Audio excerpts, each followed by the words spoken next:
Good evening, ladies and gentlemen, and welcome to a late night primetime special of Why Bother with John Szablewski, the podcast that didn't need to be made by the host who really didn't want to make it. Today, I am joined by the ever-talented Mary Loliger. Mary is an up-and-coming social media expert with a PR background, and she just started her brand new business that can help your small business be successful on the World Wide Web. So without further ado, I'd love to introduce my guest today, Mary Loliger. Hi, Mary. How's it going today? Hey, John. Having a great day, Great. As good as it can be, right? Oh, yeah. Yeah. It's never a dull moment. 2020, we saw it out, and 2021 is like that sequel we didn't need to be made. But it's that bonus Act 5 that you never knew was coming in the play, Right. So, Mary, let's talk a little bit about you. So, right now, you are working with social media, which is a big thing, but you obviously weren't born and just started that, right? So, let's go back to the beginning. Chapter 1. Tell us about Mary Loliger and how you got to where you are today. Alrighty. So I grew up in Alden, New York, in this very bedroom. I am sitting in my childhood bedroom as we speak. So it's a really full circle moment. Different, I don't have unicorn wallpaper anymore, but things have changed.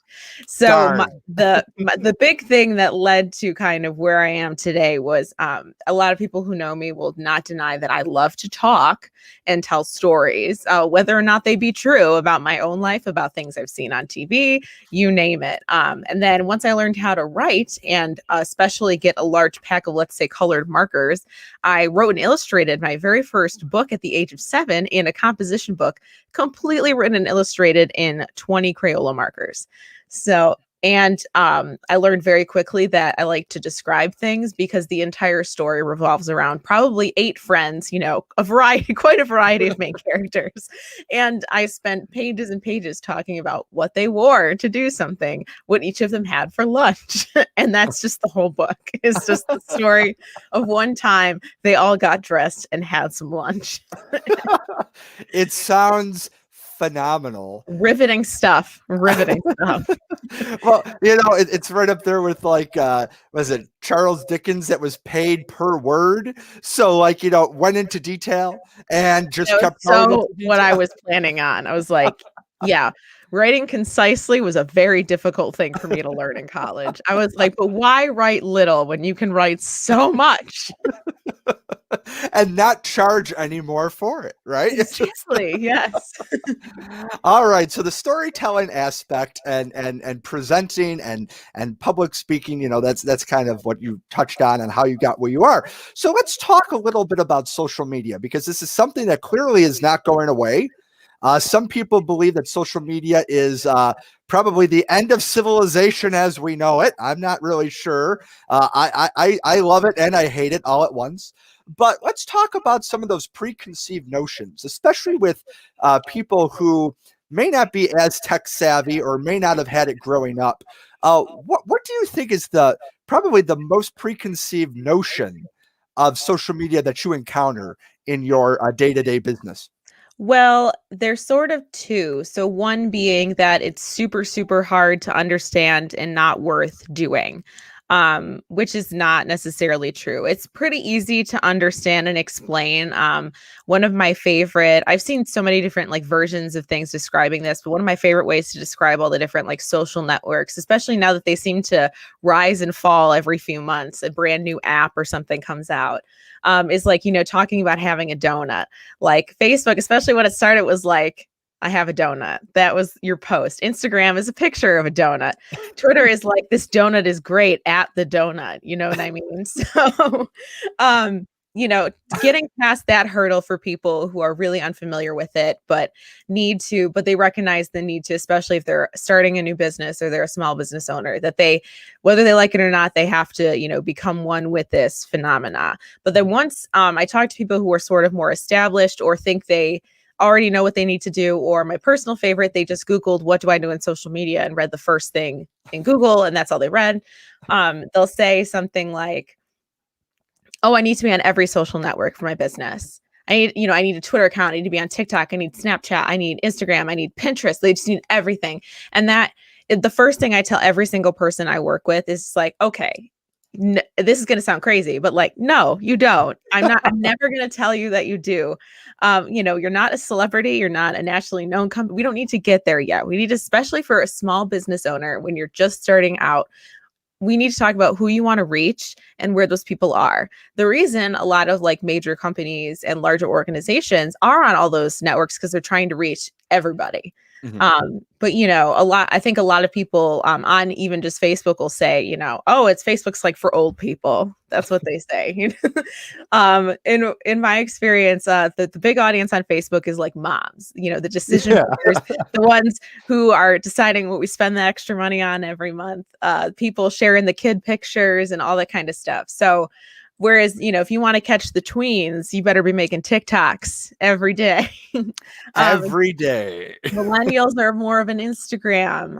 Twitter is sort of a bizarre thing now. It used to be a little more like brands could be snarky and fun on Twitter, and now it's like its own separate thing.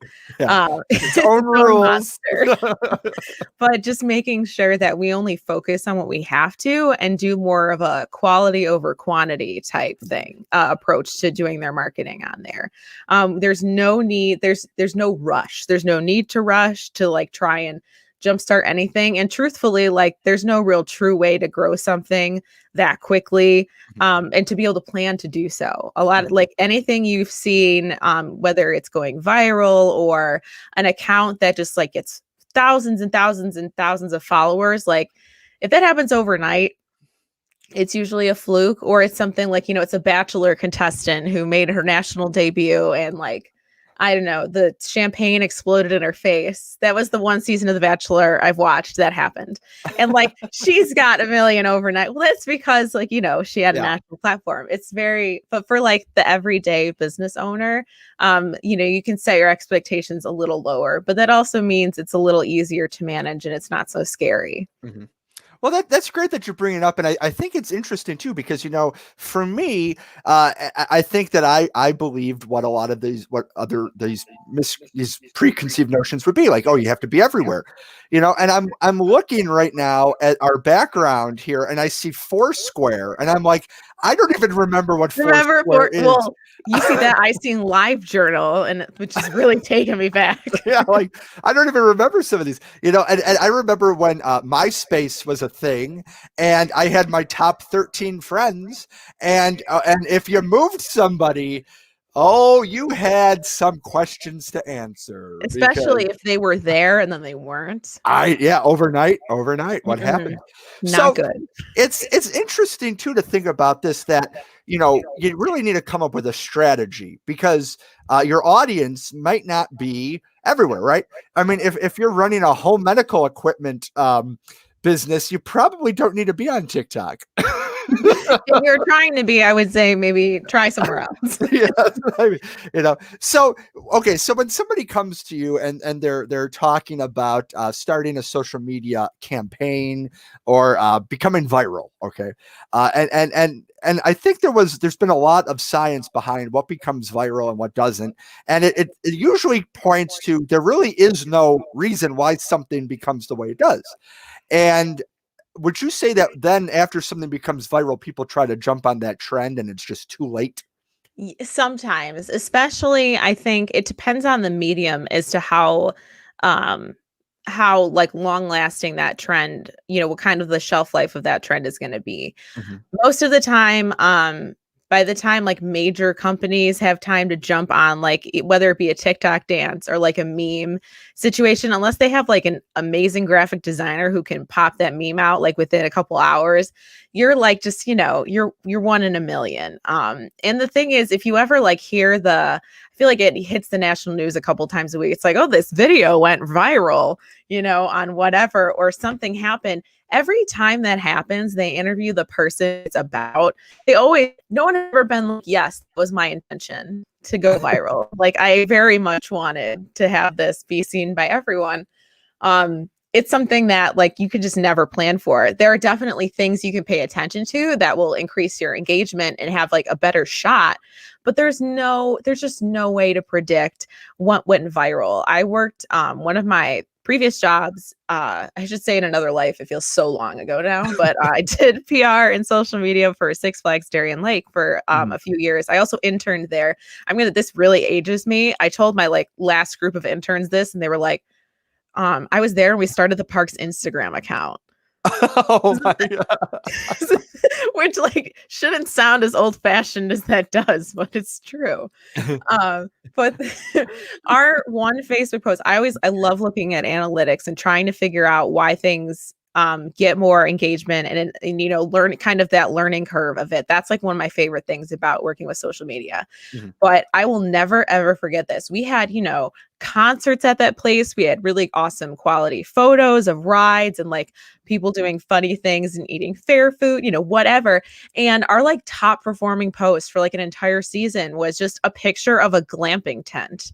And we were like, glamping is great. Like we have it now, basically. And it just went out of control. And we all just sat there being like, how I can't even replicate this. I have no idea. And to this day, so that's my like number one example when I'm like, you know, we're going to do everything we can to get engaging content that people want to see and want to share.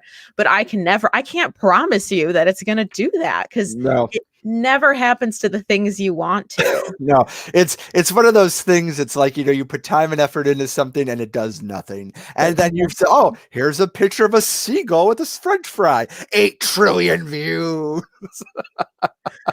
I know other times you and I have talked about getting annoyed that we can't be TikTok famous. I know. I want to be so hard. I want to be famous like all the kids, right? I want to be like all the kids. I do. You know, I'm making up dances and doing all that dumb stuff, doing the sounds that everyone uses, the filters, like just really getting on those trends and trying to be. And I had a video that is nearing like 900,000 views, and it's literally just a bowl of bread dough.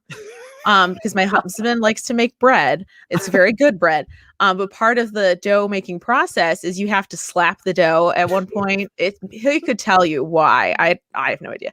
But it's just, I set that to music, specifically the jingle or the beginning piano part to Mariah Carey's All I Want for Christmas Is You. And it just, all of a sudden it's just blowing up. I had like all these followers and likes and views for the stupid. It's like literally the top part of his palm and our Pyrex with some dough in it. Never been able to replicate that kind of performance. No. And you know what I find to be fascinating about TikTok is that there's people that say like, oh, in your first month you'll have 1,000 followers, in your second month you'll be to 10,000, and then you'll be to like 100. Yeah, I've been doing this faithfully, Mary, for like a year, making witty content, trying to sell books that I'm writing, all this stuff. I have like 255 followers. And you like really try. Like I see all of your content. You like put like even more than I do. It's just so much effort. You make the things look pretty. You edit it nicely. And just nope. And you know what I find to be fascinating too is that I made a video saying like you know, when people get to like 60,000 or whatever, they're like, oh, thank you so much for 60,000. I was like, thank you for 255. Thank you. Thank you. Like, thanks for sticking around, you 250. I get to be intimate with all of you. I don't have big crowds to get through. I can come right to the viewer. So, all right. So let's talk a little bit about really what a social media presence is now. Okay. You kind of touched on it a little bit about finding which network would work for your client. But, you know, what exactly does that mean for a presence? Because for me, I see it as like and we'll talk about this in a little bit, like a customer service area. I see this as a transparency avenue. I see this as a advertising avenue. And it seems like all these work, but I don't necessarily know if they all should have the same level of importance on that. So can we talk a little bit about what exactly a presence should be? Yeah, so that and That's a great point to bring up, is that it can be so many things, which makes it very easy for things to get a little disjointed and, be hard to figure out what to focus on. So, the basics of any social profile, you want to have a great profile picture. You want consistency across all your accounts. It should be called the same thing everywhere. You should always have your website, your contact information linked. Just the basics, essentially, like back in the day when you could make an ad in a phone book. Whatever that essential information was that you would put everywhere, that's what you want on all of those places. So no matter how someone finds you, they can get in touch with you. Mhm. And just getting kind of those pieces set up as the bare bones minimum. Now, when you decide what kind of stuff you want to share, and part of the reason why my business is called Storyteller, I have this, that's like, something I've prided myself on my whole life, is that we're telling the story of the business. Now, if you're talking about like a law firm versus a theme park, or someone who has an Etsy shop or a massage therapist, those stories are very different. Mhm. Some lend themselves well to sharing sassy memes and kind of behind the scenes content, and sharing a lot about the person behind the business. And especially for a lot of small business owners, I think in Buffalo, it's not just about what they're doing, it's who they are. Mhm. And letting people know who they are, and that you're not just supporting this business with this name, but this person. Mhm. So it's really important to share those things, but obviously how personal you're going to get was going to depend on what kind of page you're running. So it's sort of you can kind of pick and choose how much or little you want to share, but like, pictures of babies and animals usually do great, and food on social, it's not like something that's necessarily relevant to everyone. Yes. So like there's certain people, it's like, yeah, I get it that you want to do this, but it's just not going to work. I've had people who like shouldn't have no business putting a meme on their business page be like, well, why don't we just do a meme? And I'm like, you can't just do a meme. That's not how those work either. Yeah. And, I find it interesting too when, and I've done a little bit of digital ad sales in my time, that a lot of times you'll approach a company or a business and say, hey, I'd really like to pitch you this offer to advertise virtually. And a lot of times there's reluctancy because it's like, well, who's going to see it? And I find that everybody's always like, well, how many followers do you have? How many followers do you have? How many people are there? And I like to compare it to this. I said, so did you ever rent a billboard? Like, okay, 50,000 people an hour might see this, and you might get 5 phone calls after a month of advertising, right? Like it's not like 5,000 people a day are actually going to necessarily click and interact with your ad, right? But it's a numbers game because you get to keep getting your word out there. So people are always reluctant, but they'll advertise on like a poster that's sitting in like a coffee shop that like a demographic of like 25 to like 30 will see, but the internet scares them. So why do you think that is? Is it because we don't understand that it's almost the same thing we would be doing, but virtually, or that it just is just so gray that we can't synthesize an understanding? I think it's just because it's so new to a lot of people. I learned that now, granted, I grew up having the internet, and like MySpace and all that came about when I was like in middle school. I was not allowed to have a MySpace. And on the record, I did not ever have a MySpace. So, On the record. on the record, I've also been a journalist in a former time. That's where that comes from. So, but like, I'm used to all of these things. It is a lot easier for me to learn something new because I'm already, I use the internet every day for so many things. It was not a foreign idea to me. And, getting on Facebook as early as I did, sometime in high school when it was still super new, they've added all these things. For me, that learning curve wasn't so bad because it was just, learning one thing at a time. But I was learning as I started working with other people who, had been they're marketing mavens, and they've been doing this for 30 years. This is like a brand new thing. And for a lot of people, it wasn't so much a substitution yet for traditional marketing. It's definitely cheaper than doing like print, or especially like billboards or digital or even television ads, especially. But because now you have to make room in your budget for this extra thing, it can be really frustrating when you don't know what that is doing. But in reality, in a lot of times you are still taking that shot in the dark, similar to a billboard where you're like, okay, we're going to throw it out there to potentially this many people. Mhm. Still no promises on who you're going to get off of it. But the beauty of social is that your budget's a lot more flexible, number one. It's definitely way cheaper, and you can still get a really good audience from it, but you can hyper target so much now. Mhm. From not even just like a city, used to be in television or radio markets, you're looking at a city and which radio stations have a certain demographic. You can get it down if you really wanted. I could target just you, John. I could Could find you? I could find engaged men living in this area who have podcasts and Oh, dogs. and dogs. Don't know how large that audience would, but do you see what I mean? Like Yeah, you yeah, can yeah. get, so you're still, there's no guarantee, but you're got a much better shot at catching the people you actually want to Mhm. versus, and like just kind of guessing and hoping that one person might care enough to call you off a billboard. And Yeah. that's why I think people on the opposite end, and I mean, it's fair if you're just so used to seeing ads integrated into your newsfeed, but I think so many people are like, why am I seeing these ads? Well, there's a reason. That's not an accident. Whoever put that together was trying to send it to you, whether or not you're going to fall for it or not. Sometimes I am the victim of some really well targeted ad campaigns. Puzzles I have ordered that just speak to me because I'm on social all the time. I interact with content, mostly. I always say, oh, it's so I can keep up with the trends and all this stuff. A part of me does love it, a Mhm. little bit. I couldn't make that my career if I didn't. Yeah. And then, then all of a sudden I'm getting served ads for like products I very much want to buy and services I definitely want and people I want to follow. So it's definitely goes to show that if you're active enough, and a lot of people like to share everything about their life, things that they're interested in, even if it's a matter of, oh, I liked football on Facebook, like that's an interest of mine. I Mhm. can find you pretty easily and serve you an ad.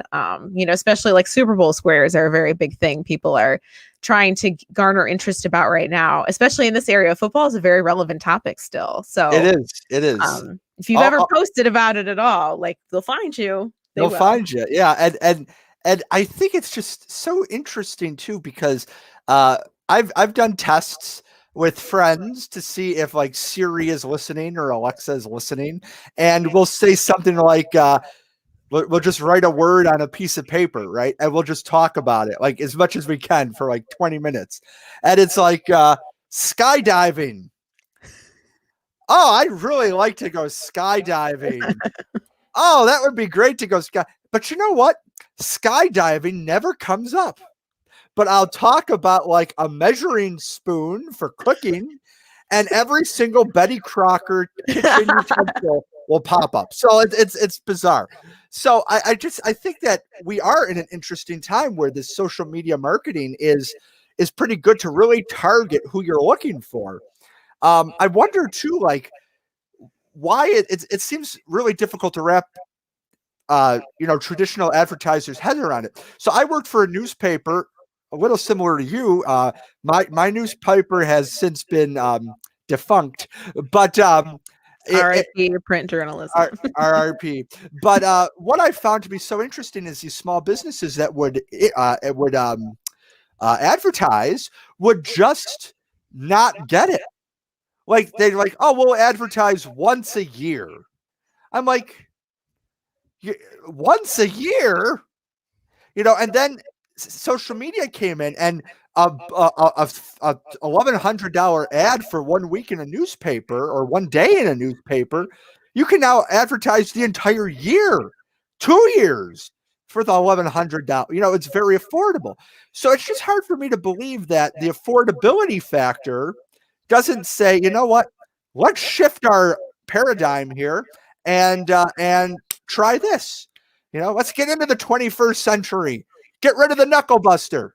I think a lot of people, I remember dealing with that. I've been on kind of both sides where there's people who are like, of course, why would you not make this leap? And then, the newspaper is hurting because it's not getting as many advertisers. And then there's people who are just really hardcore traditionalists and they're like, well, we've always done this and these are the people we want to reach. Now, granted, you can still, that's another avenue that you're reaching a very specific person. So if that's still who you want to reach, like that's definitely the way to go. But it's a very interesting sell to people. There's, a lot of time with anything in life, I think people don't like to hold on. They like to hold on to things that they know and things that are reliable. And especially if you have a limited marketing budget, even if it is expensive to go like a print route or something, if you know that works for you to a point, and this you don't know, you're going to go with the thing that you know. I'm just trying to help. And every conversation I have with someone, even if they can just leave a little more comfortable with the idea, because like it or not, I'm a champion of like, a hard copy newspaper and a book. Like I'm not all about putting everything digitally. I still have a paper planner. Like I'm not a full digital convert or anything like that.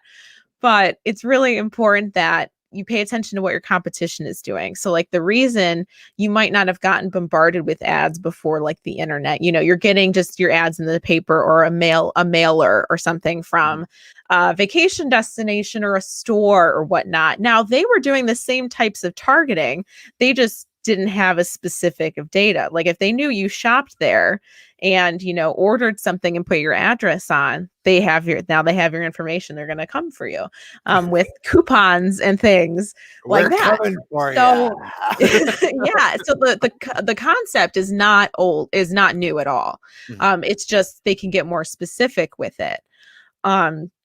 So those things are new, but I think it's important that, yes, you could just stick to those traditional things, but if, you're say you make like soaps or something like artisanal soaps that are so pretty, and I understand how they get made. But if you're one of those people and like you're just doing, sending catalogs out when you can mail them or putting them out at a coffee shop, and you have other people who are on Facebook showing pictures of their products and targeting people, you're not going to do as well as them. There is a certain point where you do have to keep up with the Joneses a little bit and make sure you're still in the game. And I just try to make it as easy as possible for those people. And I am super flexible about how involved I get. Sometimes it's just in a consultant level with somebody who they just want someone to kind of look them over, give them some fresher ideas. Some people are like, I literally have no desire to be on this. I'm only doing it because I think I have to. And I post everything on their behalf. Sure. So it's, I like to, but at the end of the day, no matter which kind of avenue we go with, I always make sure there's a reason and they know the reason that we do everything. And there's a purpose to all the choices I make, down to the way we talk to people on there, the voice of the business, because all that stuff is important. And if there are people, especially, I think people are very critical right now. People love to like tear things apart. I don't know why. Or if there's other, marketing savvy people, they pay attention to those things. And the last thing you want to do is give someone an arbitrary reason to not shop with you or support your business. You know what I mean? Yeah. I think about that too, because sometimes you'll be on social media and a company will say, they'll post like a new product or something, and there's just somebody that just shows up in the comments that's like, I shopped at your establishment and the person behind the counter gave me a dirty look and I ran away and I'm telling all my friends on Facebook not to shop with you. And I'm like, and then I always love the comment from the reply is, we'll begin contact. And it's like, okay, why do people believe that it's socially acceptable to air their dirty laundry with somebody on the marketing page for the business? Like, do they think like, hey, we're going to really stick it to them? Like, don't they know that the business could just delete it? For a comment, yeah. Some people, unfortunately, are getting very crafty about those things, and certain. I don't want to give away the secret to it, but there are certain ways you can leave a review that a company actually can't delete it. In the interest of honesty on Facebook, because it'd be very easy to censor all your negative comments. Definitely. I've known businesses that do that hide all their negative comments. I don't necessarily think that's appropriate. Mhm. Just because then you just look sketchy to Yeah. everybody else. Like nobody's perfect. And in certain situations, well, I guess here to go back to kind of what you were just saying though, something I thought of. I don't like when people go and complain through a comment thread that way most of the time because they have not tried to fix the problem, Mm. especially in a customer service. If it's an experience issue they had in the store, if something was damaged, any other time before social media, you might tell one person about it, but 9 times out of 10, before you decide to shout it from the rooftops that you had this experience, you're going to go to that store or that place and try to get it fixed or Yes. at least air your grievance. And then and then how they respond, is always very telling about, and not everyone responds well to those things. Yeah. But then that's the story they end up telling. They're like, I might not ever shop there again, but I appreciated that they like didn't kick me out and be mean to me. But when you air the comments that way, you're really making it very difficult so that no matter what, the business has to defend itself to you. They don't even, and unfortunately, they don't, unless you were very public about what you did and you have a picture of like something you bought, they have no proof that you were even there. Yeah. It makes it really tough on business owners, and bad press can go viral very fast. Yeah. It's just something I dealt with, especially a lot at the park. I mean, customer service was half the reason we had to keep up on our Facebook. I had 2 interns over the summer managing it because I just I didn't have time. And there were definitely, and the thing that stinks too is there are people that have a legitimate bad experience and Mhm. should be we should do something for them, and they do Mhm. deserve some sort of not just apology, but like kind of an active um Mhm. just something in exchange for their bad experience and trying to improve it, like any good customer service, Mhm. person kind of would. But then there are people that like know that you could get something for free if you complain hard enough into the right person. Yeah. And they also jump in the ring and make things difficult. So I always try to approach it as now, of course, there's always going to be some trolls and Mhm. you deal with them appropriately. You can block them and get them out of there. But any negative review or comment is a really great opportunity for you to show off your customer service and how you can handle negative things.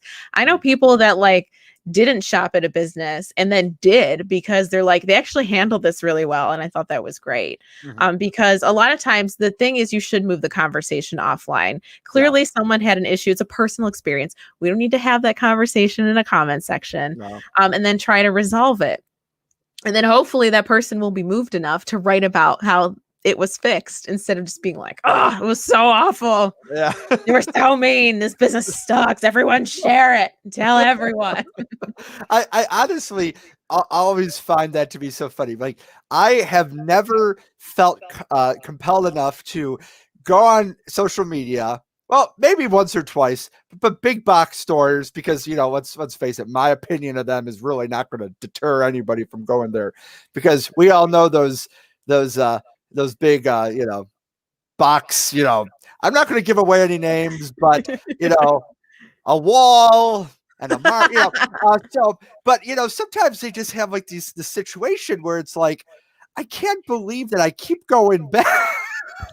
So I just don't think that airing your sadness or your upsetness necessarily is going to help you. And I think that, finding a way to contact them privately might even be more beneficial to you, because now you just seem like you're just, I don't know. It seems like you get more, flies with honey than you do with vinegar, or bees with, whatever that saying is. Whatever Anyway, that saying is. whatever that saying is.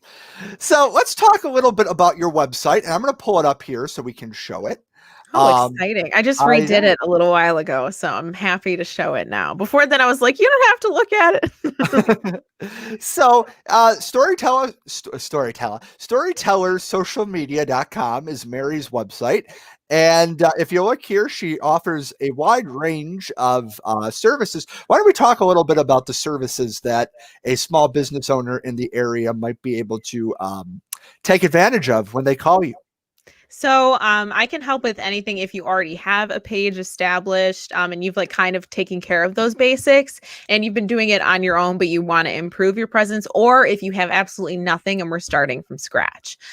So I can go through everything from getting that profile set up. And even if I'm necessarily going to be taking over management, that we know what all the buttons do and how to change things. And, I try to empower the business owner to at least know how to use it. Even if it's not a tool they like, they don't have to like it. Just make sure that they kind of understand how it works and why we choose the things that we do. So my main thing is content planning. So we create a calendar together of how many times we want to post a week. It depends on on the business and who they want to reach, what accounts we're going to have, and where that content is going to come from. Now, for example, you're seeing some things from that's my sister-in-law. She's a fabulous personal trainer. She has her own personal training gym. She's a great example of someone who, is super busy running her business and she doesn't have time to market because she's an expert at personal training. That's what she's good at. At the same time, I can get all our content up for her, but I am not a personal trainer. I'm not about to put a workout plan on Facebook or an ab exercise or a protein shake recipe. You know what I mean? So Yeah. she, that was a great partnership in saying, here are a bunch of ideas, I think, for your industry and the people you want to reach that will get you a really good variety of content. I kind of get that shell going. And then I rely on the business owner, essentially the expert on whatever services or products they sell, to give me the meat of it, whatever photography they have. And I can manipulate things, make infographics that match their brand, things like that. And kind of make it all pretty and fit the right algorithms and whatnot. But the content is still coming from them. I just help guide it to the right voice and, make it pretty enough and in the right number of characters and things like that. Understanding those analytics, and kind of the nice thing is, even though we'll have a set calendar, even for paid social campaigns, which we design the campaign and the target audience and set a budget, it's not like I'll just turn it on and say we have a campaign going for 2 weeks to promote your podcast. Say you're the client, John. Oh, and I say, okay, this is who you want to reach. I'm just going to turn it on and walk away for 2 weeks. You could do that, and Facebook would essentially deliver it to the right people to a point.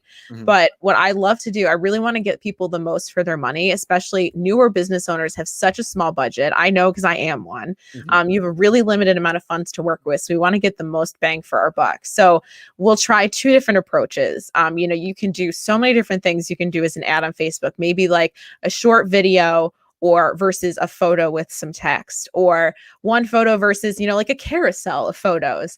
And we'll split the first week of money between those. Whichever one we perform better, we just keep that one on, turn the other one off, and throw the rest of the budget at that, and try to really maximize everything. So I like to learn. That's my favorite part, is like all that learning about that audience. All my clients so far are all from different industries. So there's no industries that scare me at all. If anything, I like it a little bit more because I have the opportunity to learn about different types of people and how they behave on social, what the best time to post is, and what types of content work well for them. Some people have no business sharing videos.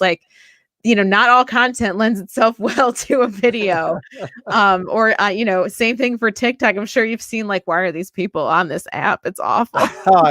I look at myself in the mirror on the app and I'm like, why am I here? I know. And I'm like, why am I still putting myself through this? I'm not that good, clearly. I can't dance. I don't got anything that anybody really wants to see. Why am I here? But no, that's great. That's great. And I think that the services that you provide are very beneficial to small businesses, because a lot of times, and you touched on it a little bit, is the person running the business is good at the product. They're good at managing the product, but they're not necessarily the best at the business side or the social media side. That's why people hire managers, or that's why people hire social media specialists, because, at the end of the day, you need to be able to really focus on what you do and what you do well. We say that a lot with artists, right? They talk a lot about artists have no idea how to sell their work. It's one of the biggest problems. It's because, you put time and energy into your creation. That's what you want to do, but you also don't want to shortchange yourself for the time and energy you've put in. So I would assume that if we use that artist our artist analogy, that's almost exactly what a social media specialist would try to do. Is they gotta focus on their expertise and help you achieve what you need to do instead of you trying to do it all. Or you could be me and just be really really cheap and try to do it all yourself. And you know what? I really enjoy writing a check. So, yeah, that's a perfect analogy though. It's like I hate to always be like my ideal client because I really do like working with all different types of businesses and stuff, but really it's those people that are on the limited budget, but they just physically you can only have so far you can go and so much you can handle when you're doing every single aspect of your business. You're wearing all the hats. I'm here to take one or maybe two hats from you. So you don't have to worry about those so much anymore, and really just make it so social media can be your friend and help grow your business and be essentially your salesperson for you. So you don't have to make it an afterthought, which I think is just what happens naturally for a lot of people because they're so busy. I mean, I joke all the time. I was on a call with someone today where I was saying, I have these clients, I have to finish this campaign, work on this thing. And my own social media for my business is the last thing I do because I'm doing everyone else's. So I was saying I'm a victim of the same exact thing. Well, Mary, I know a girl named Mary Loliger who might be able to help you out. Do you have her info? I so need her help. You can visit storytellersocialmedia.com. Well, I think that you bring up some really good points, and I really hope that those of us listening from home are really understanding. Everybody with the pandemic in 2020, 2021, there's a lot of businesses starting. People are working from home, or maybe you've had to go and created something out of necessity because, unfortunately, you may have lost your place of employment or what have you. I think that if you definitely should make the investment, because if you're doing the product, you don't want to be bogged down by the administrative tasks of trying to sell the product. I mean, and what I like about what you said, Mary, is that yes, you're with them every step of the way. You're not necessarily taking that over. They're working with you, but you're working on a plan. Now, something on your website I thought was interesting was crisis management. And this is something that I'm sure most businesses never think about until they have to think about it, which tends to probably be the end all be all for their business in the event of something catastrophic happening. So can we talk a little bit about what exactly does crisis mean? Because there's many different levels. Yes. I would imagine an act of God where like a tree falls on your business and you can't open for 6 months. Or, I don't know, a virus takes over the world. I don't know. Why don't we talk? November is another great example of a potential crisis. Yeah. Yes, I'm super glad you brought that up because it 100% is not even just because naturally, fortunately, a lot of people aren't doomsday thinkers. You're not thinking about the worst case scenario at all times, like I might be doing. Oh, So, it's natural to not be like super concerned about something, and it might feel like something you might not want to invest in or prepare for. But I'm super thankful. We worked with a PR firm a lot at the park when I was there, because obviously something that huge, that has that many we had over 1 million visitors every year. We're going to have a plan for everything as best we can in any sort of incident. And I will say, from really small things to sometimes pretty big things, where you have the news getting involved and things like that. I was involved every step of the way. We were prepared as best we could for everything. And first of all, it'll make a lot of that stuff a lot less scary if you're ready, at any given moment.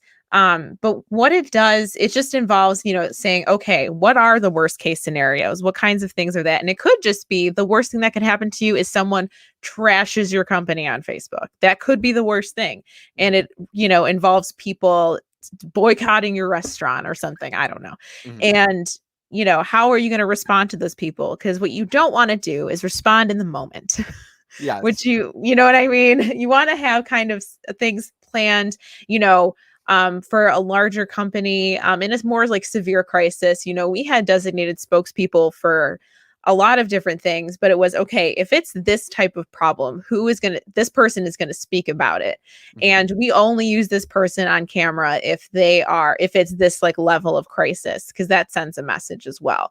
So just making those decisions. Honestly, the most basic one is if something tragic, unfortunately, could happen, you don't want to, make sure all your content scheduled that's like, puppies are so great, I love them. You want to maybe not put all that up. So going in and making sure, or if it's a bad review and you don't have a chance to deal with it, and it's going viral, or it could be a lie, misinformation could get out there, and how to get in and deal with that. A lot of times it'll spread on Facebook before you can control it. And just kind of having a plan to, whether it's, answering a bad comment or a negative comment, or just having something prepared, okay, what would happen if we couldn't open this, or how would we, a lot of people use the word pivot. That's a very, I know that's one of everyone's favorite words from 2020, but it's worth thinking about. Obviously, I think a lot of people who work and do business plans would say the same thing. But in terms of how you go about it and how you share that with the public, that's something I have, fortunately and unfortunately, have a lot of experience in just kind of talking through what that would mean, and what you'd have to plan for, and what a lot of times it's just what you definitely shouldn't do, and make sure that, like, if X, Y, or Z happens, don't do this. And things like that. I'm just thinking my favorite idea is like the episode of The Office where Sabre printers catch on fire, and there's we were quietly offering this, but then Andy Bernard was a whistleblower and went to the media, and it caused the whole thing. And for whatever reason, Michael Scott took it upon himself to talk to to the press, and it was like such a non-issue that they made it a bigger thing, because it's like we're handling it, but no, I think that's absolutely right. And I think that having that plan is definitely, like, we have fire drills.